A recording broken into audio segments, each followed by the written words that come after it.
Well, Kelvin, it's the day after the night before, quite a dramatic end to the transfer window, but how did you view the month of January overall? Yeah, I think overall it was relatively positive. I think we talked about in December about readdressing some of the balance in terms of the squad and from a football perspective, from Keith's perspective, and also from a financial perspective. And I think we did that. I think Kevin and Matt's departures were probably necessary and good business. And I think overall, we've improved the squad since then. So Keith's pretty happy with it. Obviously, everyone looks at sold a couple of players and then brought loanees in, but this is a window. We've talked about this window and how difficult it is to get permanent signings in. We tried to get a couple of permanent signings in. Keith has identified a couple of players that we made bids on, and we were quite open about that.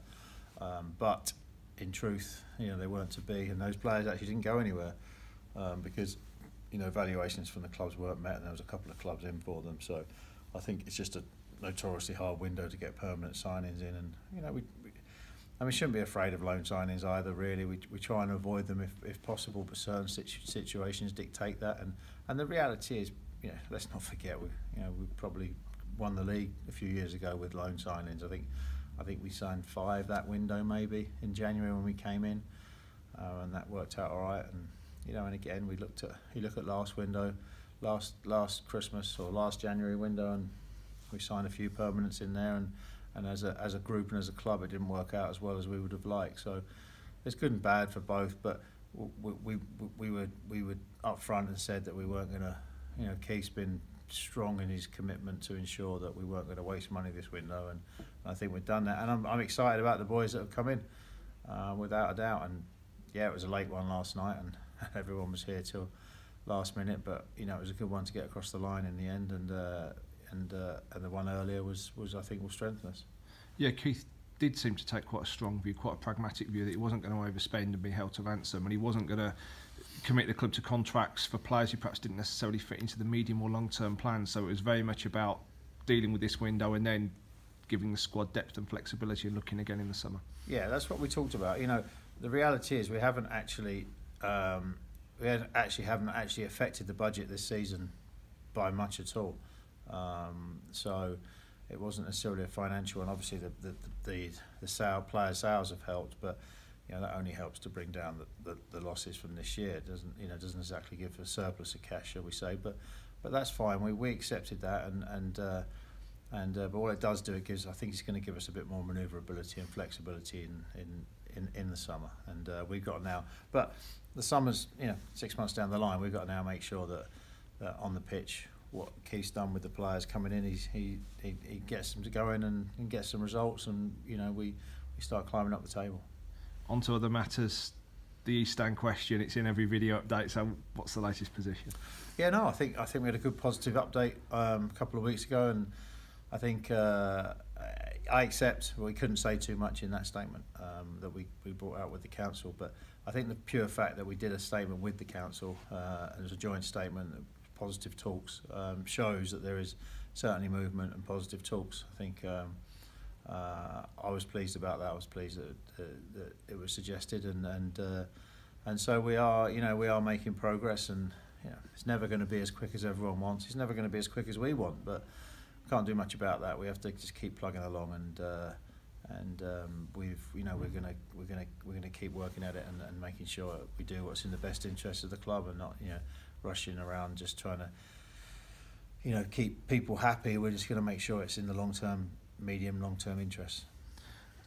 Just to revisit a topic that we spoke about, I think it was at the pre-season training camp in the summer, where you did an interview or an update where you said that you would welcome discussions about either investment or anything else in the club. I think from that, a few supporters have maybe thought the club's not going to progress, that things have come to a halt, but nothing could be further from the truth. Yeah, I think it's like anything. It's seeing the headline, not seeing the story sometimes, and I've had comments recently, clubs up for sale, blah blah blah.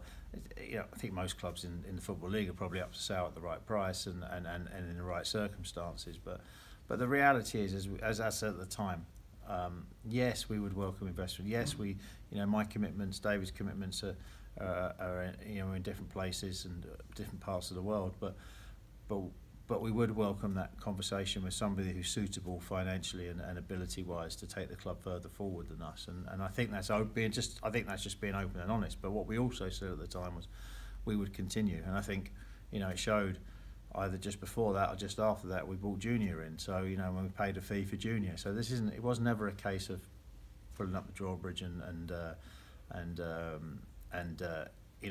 shutting the doors or whatever or anything of that nature. It was all about, yes, we would welcome that in that conversation, but we knew we had to address budgetary issues with the relegation and the increased budget that wasn't sustainable. So we've done that over time. We haven't screamed and shouted about it. We've just gone ahead and done that, and we've made our decisions to ensure that there is a sustainability moving forward, and that's what we're trying to do. So it's business as usual still, with ambitions to move forward. Absolutely. We the reality is,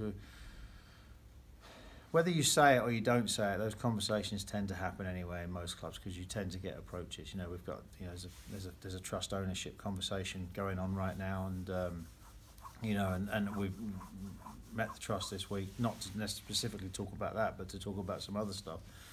And but that will be a topic of conversation, and we will, and as I said to them, it was asked of me at the meeting about would the trust be a potential owner, or would we have any issue with that? And as I said at the time, no, but it would be on the same basis that what we would have with anybody. It's all about taking the club forward.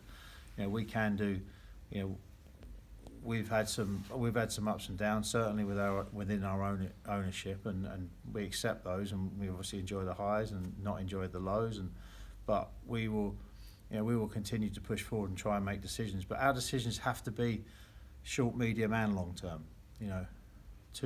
Obviously now the way the world is there's a lot of short term thinking in terms of and the long term doesn't necessarily have to involve us, or might not necessarily involve us, but we still need to make a decision for the club and decisions for the club. So we look at and that's the same with the East Stand, the land, and how we use the land to benefit the football club, which we've said we'll do all along, and that's part of the conversations that we're having with the council. So we feel that when we're not there with anybody. We've had some discussions.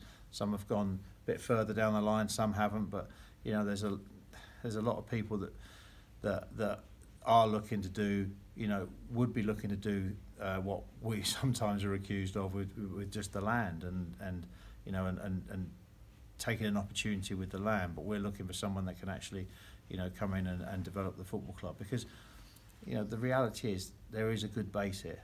This football club has a fantastic base, and we can't lose sight of that. Just because there aren't builders in the East Stand right now, we can't lose sight of the fact that, and we've said it all along, that the club is strong, and the foundations of the club is strong.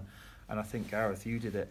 You actually wrote down a list of things that we've actually have achieved over the last sort of 3 years, and it was quite an impressive list in terms of may not have been major things like the East Stand in terms of getting it finished, but the progress we've made on the East Stand, considering the situation that we had. We went 2.5 years being accused of all kinds because we said there were legal problems, and luckily the council confirmed that in their cabinet papers. So now we've begun a proper discussion with the council, but that's been 2.5 years since takeover. So and then you look at the academy, you look at the players coming through, Jay, Sean, Scott, all those players coming through, Cameron, and Sean Whaler, etc. You look at the age of the squad. You look at the Football League doing sending secret shoppers into the ground, and we got 8.3 out of 10 for match day experience. I think we were, I'd have to confirm it, but I think we were 27th in the whole Football League. So out of 72 clubs, we were 27th in the fan experience. And that's somebody coming in from the outside and no affiliation to the club. So those are the sorts of things that you look at and you see, the positives that have happened, and some of the cosmetic stuff. Look, we accept and we understand that things aren't perfect. Things are never perfect, and of course things could be better. But sometimes you do have to take a bit of a step back and look around and go, oh well, you know, it's not too bad. It's not too bad, and we relate everything. We always, and football fans always relate everything to what happens on the pitch, and we haven't been good enough on the pitch, you know, over the past 2 years. That's without a doubt. But we are trying to address that, and I think we're starting to see that turn around. I think Keith's done a good job in this window in changing that and turning that thinking around within the squad. So until or unless somebody comes forward who you believe has got the best interests of the club at heart and can take the club forward, you'll continue doing your best to take the club forward. Absolutely, and we've said that, and we said that in the summer, to be fair, and I think we've proved it. I think we proved it in the summer, turning down, whilst we addressed things this window, we certainly, we had opportunities to address the financial picture last window, and probably more opportunities last window, and along with the manager at the time, we decided that they weren't in the best interest of the club.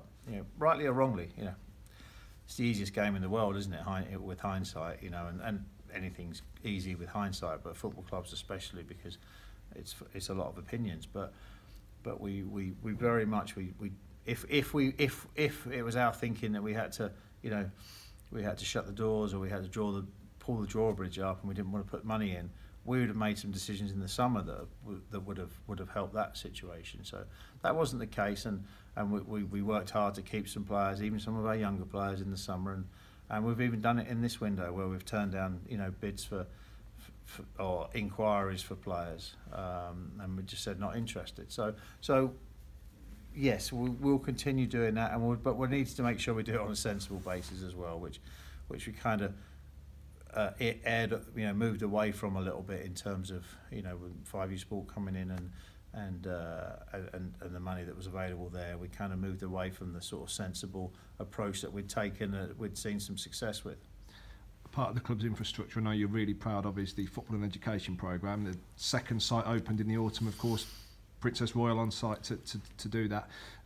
Must have been a huge sense of pride to see Scott Pollock, another local boy, emerge from that programme into the first team squad in the last few weeks. Yeah, absolutely. Scott's an interesting one because of his affiliation with, hashtag United, etc. He's actually one of the young players that even my kid in America knows a little bit because of the social media presence. But no, it's good. Take that all away. There's a young lad that's come through the education programme and playing in the first team. That is just testament to what the education programme is supposed to be about, or part of what the education programme is about. It's not about just player identification. The education programme is about providing opportunities for 16 to 18-year-olds to stay within football and be educated, and not just as players, but as people and boys and girls that can actually then go and take that into the community and then teach within the community. So. Or coach or physio or head off to university, and maybe that's at university. I'm just as proud as a kid that comes into that education programme and then goes into maybe the University of Northampton or another university. But I'm proud of that pathway just as much as I am of them going into the first team pathway, because it's all about us as a football club giving them opportunities and ensuring that there is a pathway for them to come through, and seeing more and more kids go onto those programs, and not everyone gets a chance to see what is up at St Crispin's, but the facilities are fantastic. James and the team and Jean have done a fantastic job getting that facility, and as a club we should be very proud of that, and we are. And sometimes we don't shout about it as much as we can, because you get beat or you draw on a Saturday and you forget what's going on behind the scenes. But as a club and as a there is a lot to be proud of. Just finally and briefly, since we last spoke, Kieran Scarf has joined the club, the new head of academy, coming from Doncaster Rovers. That's another key appointment in a key position. Yeah, it is. Well, obviously, with Trevor retiring, we love Trevor, and Trevor's a part of the club going forward and always will be. But he made the decision to retire, which I fully respect and understand. And for us to be able to attract a Kieran in shows a little bit about what the club is about, and shows what people see the potential of the club, and I think Kieran sees that he can really help affect what happens in there for the positive. And again, he's got a fantastic base there, and with kids coming through, and and he can only help with that.